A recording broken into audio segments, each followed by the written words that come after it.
Does harassment qualify for a protective order? Imagine feeling threatened or upset because someone keeps bothering you.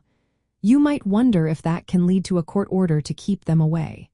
Today, we're exploring if harassment alone can qualify for a protective order.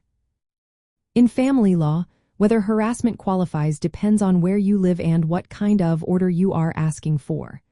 A protective order is a court command meant to protect someone from harm or threats.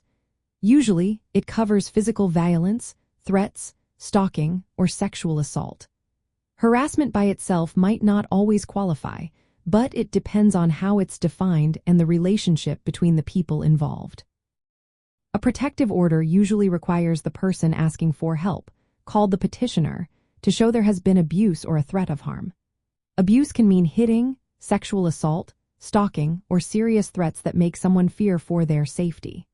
Harassment involves repeated actions that cause emotional or mental distress, like unwanted calls, messages, or gestures. These actions must be intentional and serve no real purpose, but they can still cause a lot of stress. Some states do not allow harassment alone to qualify for a protective order. For example, in Maryland, harassment by itself does not qualify. Their protective orders cover assault, stalking, sexual assault, false imprisonment, and revenge porn. Harassment as defined in their criminal code is not enough for a court order.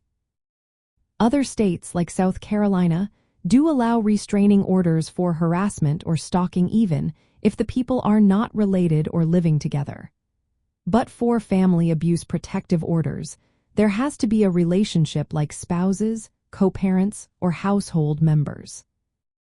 If harassment turns into stalking or involves repeated actions that cause emotional distress, it might qualify for a protective or restraining order in some places.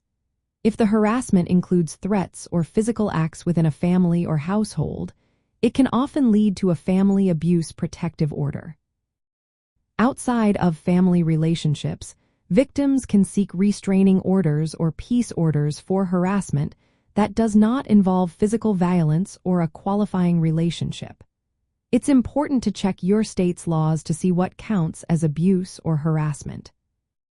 Getting legal advice from a family law attorney or domestic violence advocate can help you understand if harassment qualifies for protection. They can guide you through the process of filing the correct paperwork and explain what evidence you need. In the end, harassment alone might not always lead to a protective order unless it escalates or is part of a pattern of abuse. But there are other civil orders that can help keep someone safe from ongoing harassment outside of family law. Always look into your local laws and seek help if you feel threatened or unsafe.